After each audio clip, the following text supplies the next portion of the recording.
one-stop shop of all the process, thereby easing business process.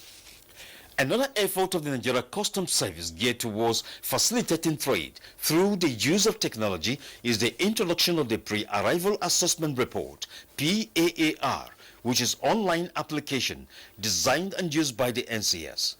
It allows the trader to send information about his goods for assessment before he arrives. It eases and fastens the process of clearance, thus easing business transaction. Processes of trade transactions have been highly transformed with the use of technology by the NCS.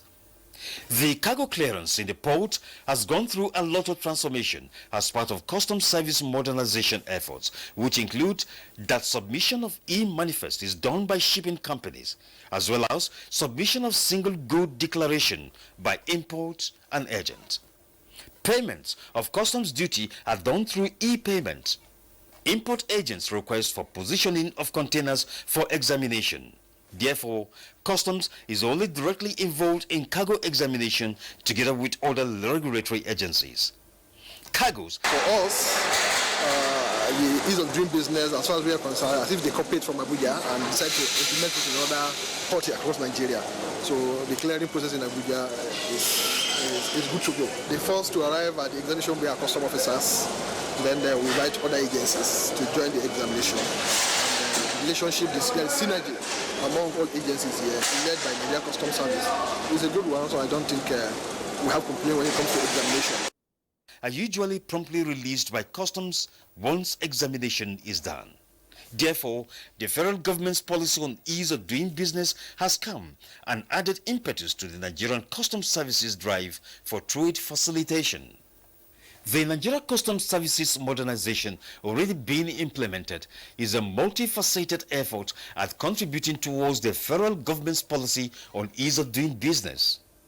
Looking at what obtains in Nigerian ports today, it is obvious that the service is committed to the success of the policy of ease of doing business.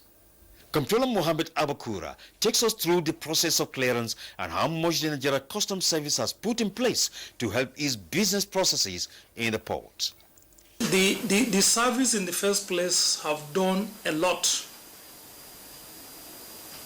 in terms of modernization of processes and procedures, automation. For example, from 2006 to the latest that happened in July last year with the deployment of NICES 2. The clearance of goods in the port is divided into 3 stages. There's the pre-clearance level,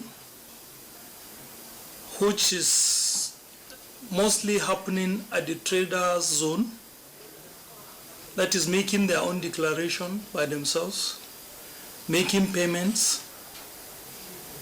Then the second phase is the clearance level itself, where the agent, after making payment, will request for release of his consignment.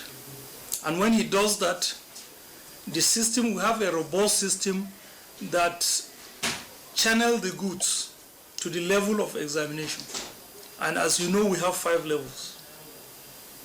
And this is done in a way that the compliant traders, the system, certain percentage of the goods that are compliant normally go on green lane. So those that go on green lane, there is no any physical examination or non-intrusive examination. So they are released automatically. Then the next stage, some of the items will fall into yellow, which is documentary check, which officers will check at the CPC level. If there is need for those consignment to go for physical examination, they will channel it to that. If they can go on green, they can channel it to that. Then we have the blue. The blue lane is for the fast track beneficiaries. The fast track issue is created by the service in order to assist manufacturers and compliant traders.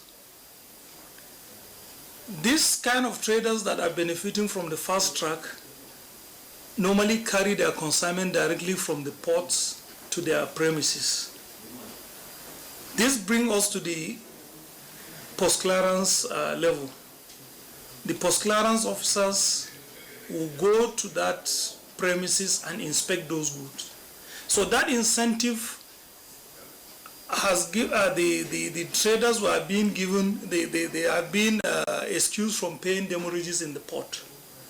And causes of demurrage in the port is not necessarily customs issue. Suppose a trader is not compliant, there are certain conditions you have to meet. If he didn't meet those conditions, he cannot carry his consignment. For example, if there is going to be any certification coming from any government agency of which he could not produce, definitely is his own fault, is not the fault of the service. And we have responsibility apart from the normal revenue generation, suppression of smuggling and all that. We are also a security agent. Definitely anything that has to do with security, we don't joke with it. On his part, the Customs Area Controller of Tinkan Island Port explains certain measures put in place by the Customs to facilitate ease of doing business. There are certain things Customs have done to at least that will serve as incentive for compliance. Example, you have the fast track.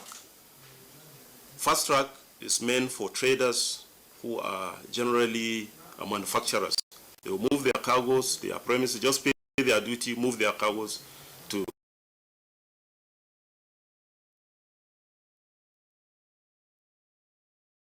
You know,